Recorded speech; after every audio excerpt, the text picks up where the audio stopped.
All right, I think let's continue. So our final presentation here today comes from Åbo Academy University and Cataldo de Blasio, Associate Professor in Energy Technology, and much more. You might have to tell the your whole title to everyone by yourself. Cataldo is going to talk to us about the challenge of large-scale production of energy and fuels. And although we have a wide selection of renewable energy sources, acquiring enough energy from them is difficult.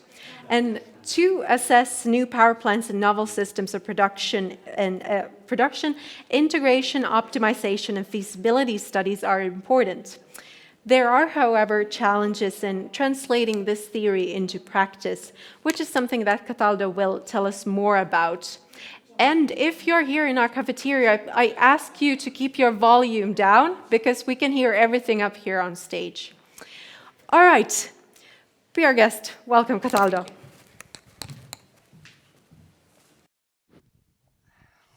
Okay.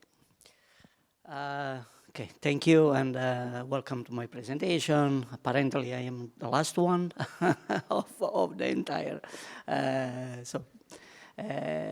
hope there is somebody left still here, and yes, but we can start with my small presentation. I am Cataldo de Blasio and I am an associate professor working here at Åbo Academy in Vasa. And I am in the Laboratory of Energy Technology, and this is a laboratory from the Faculty of Science and Engineering.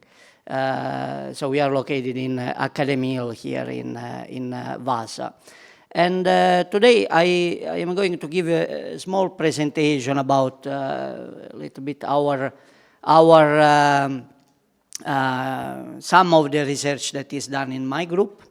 And at the end, I will give an example of, I will talk a little bit about safety issues and practical issues. And I will tell a little bit of a story because this should be a little bit fun. And, so I will talk about explosions or stuff like that can happen in laboratories. So nothing complicated here, very simple and so on.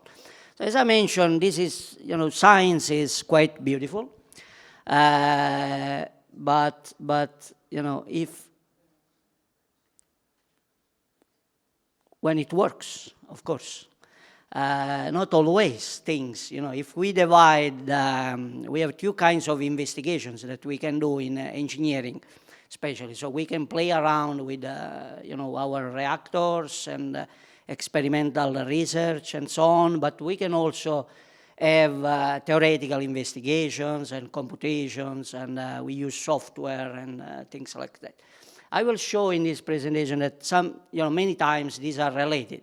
We relate the experimental investigations with the mathematical modeling, with the simulation, and so on. But especially in the field of experimental research, sometimes it's not always like we read in the publications that, everything is running very smoothly and so on.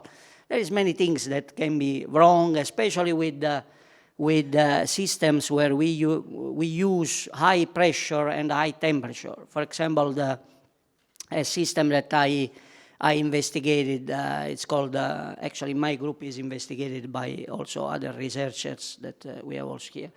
And this is the supercritical water gasification. So there was actually before a lot of talking about these techniques. Also in Vasa you have, for example, the biggest gasifier in Europe. I think it is Voskilvodon Voima is the biggest. So that's called thermal gasification. It's a little bit different than hydrothermal gasification or supercritical water gasification. That the supercritical water gasification is a little bit more dangerous, as I will explain later.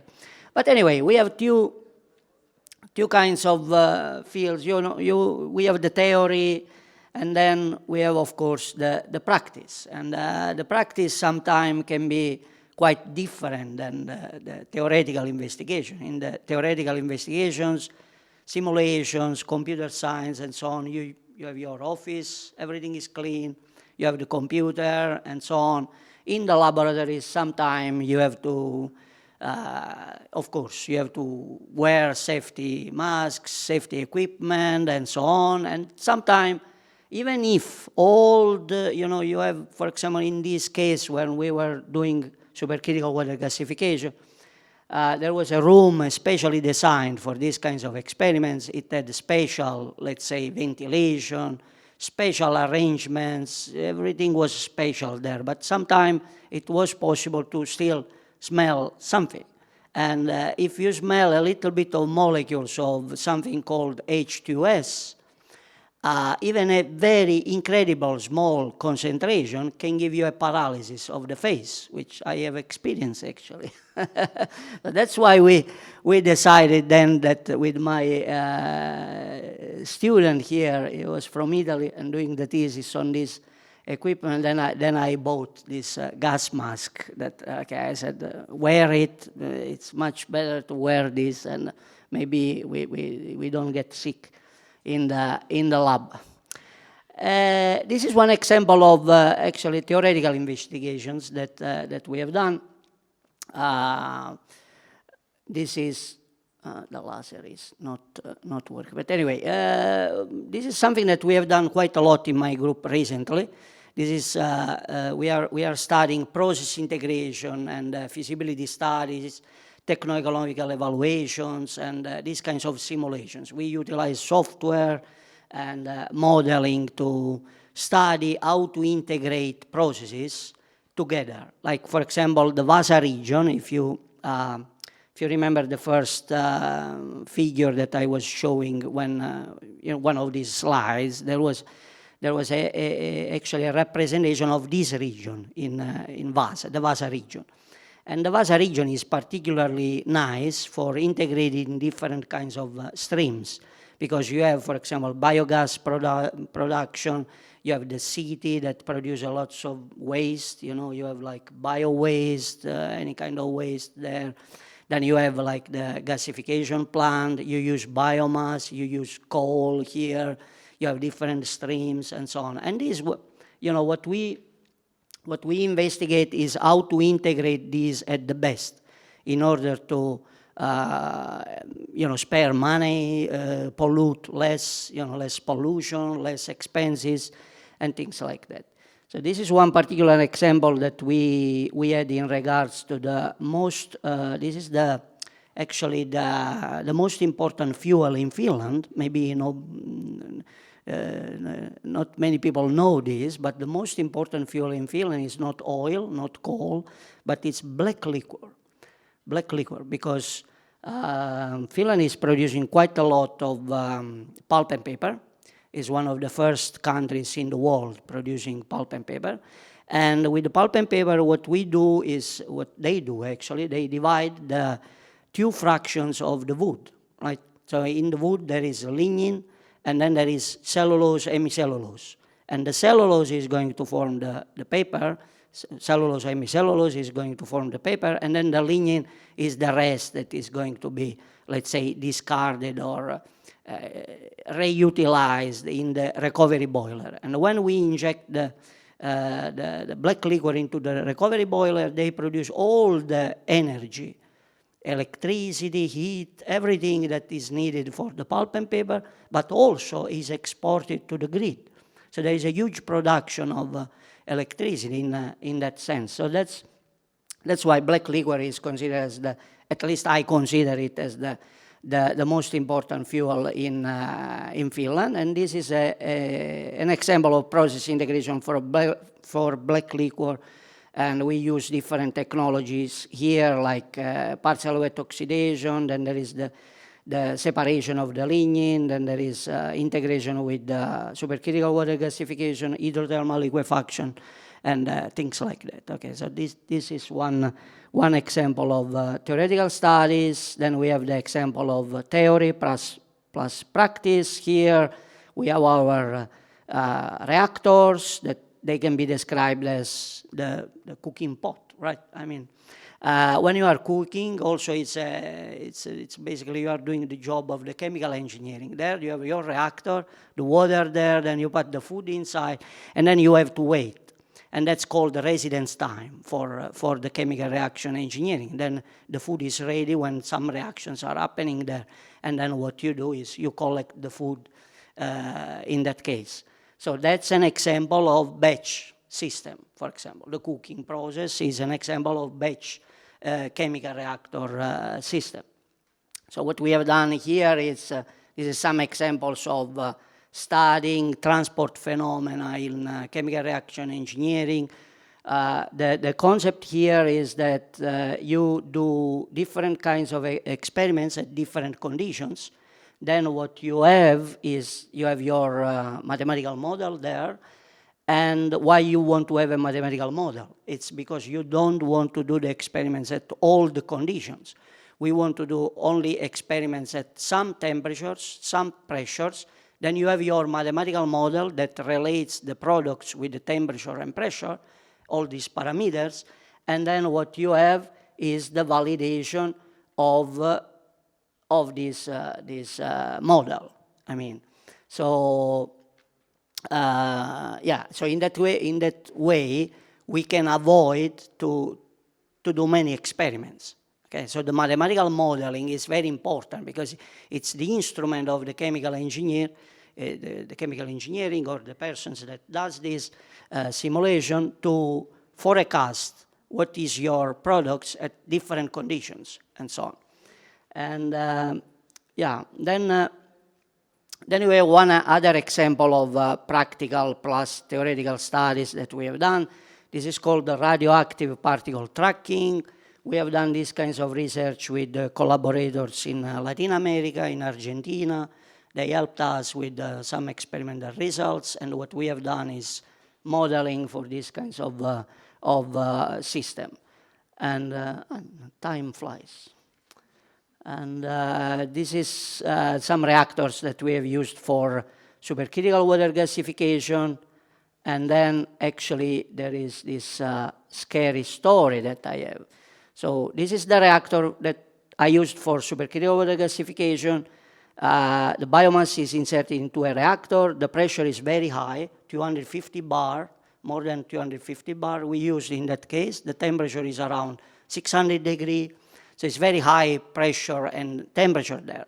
And what happened was that I was investigating a model compound for lignin. Okay, so what happened was that actually the reactor plugged.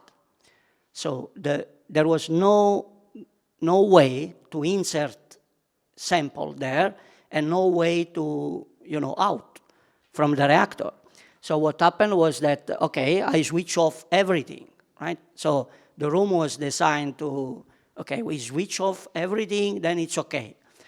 And it should have been okay. But what is happening here is that still the wall, even if there is no heating there, we don't give heating to the reactor, the walls of the reactor are still warm, right?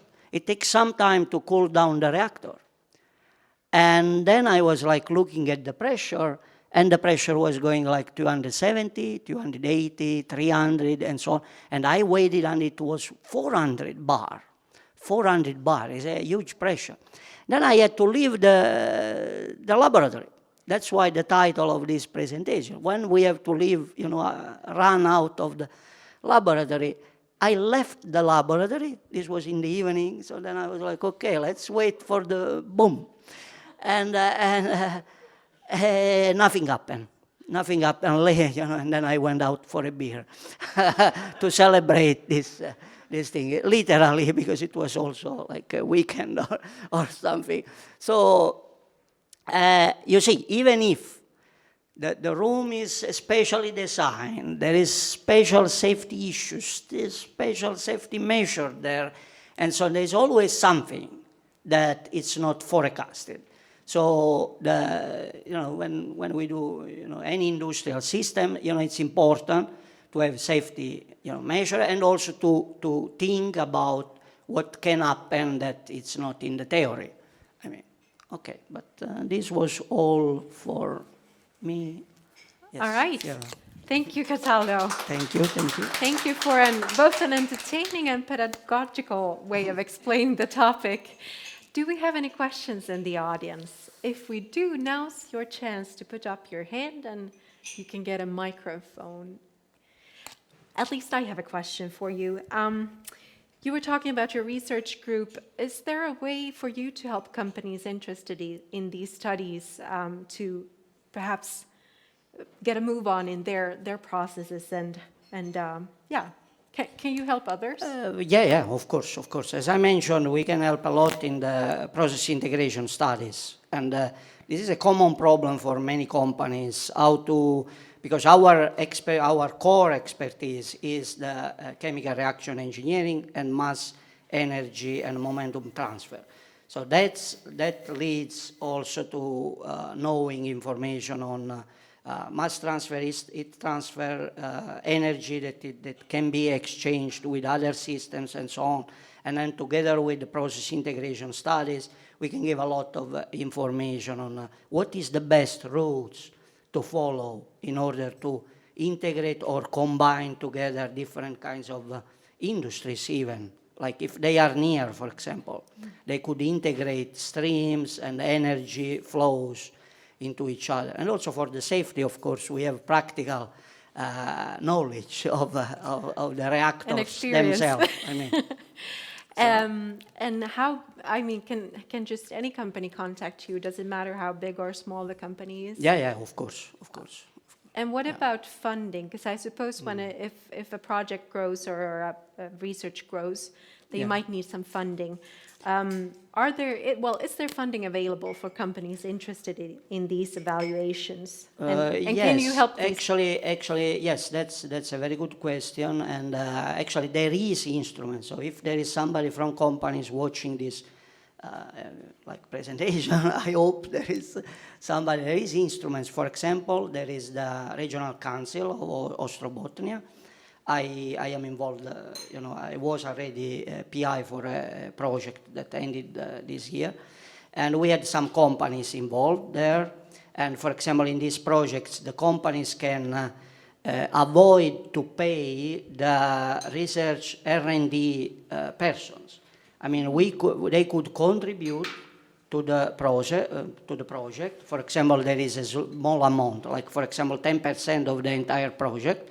It's just 10% that all together they have to contribute. So it's very, very convenient because 3, 4, 5 companies, then they can pay only the 10% all together for the entire project and then follow all the project. And actually there is also Business Finland that is organizing also the same kinds of instruments. I mean, that they can contribute. There's different way of contribution. But also this is important, not always they have to contribute.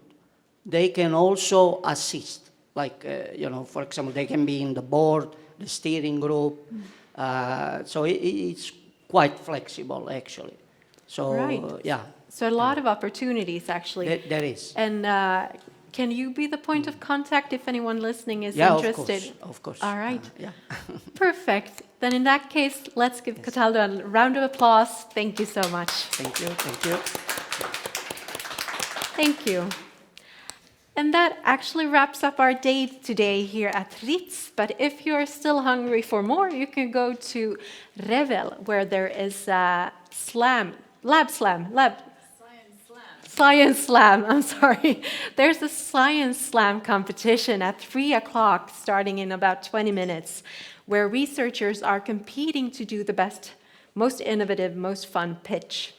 But thank you to everyone here. Thank you for this year's, Science and Arts Carnival here at Ritz. Thank you.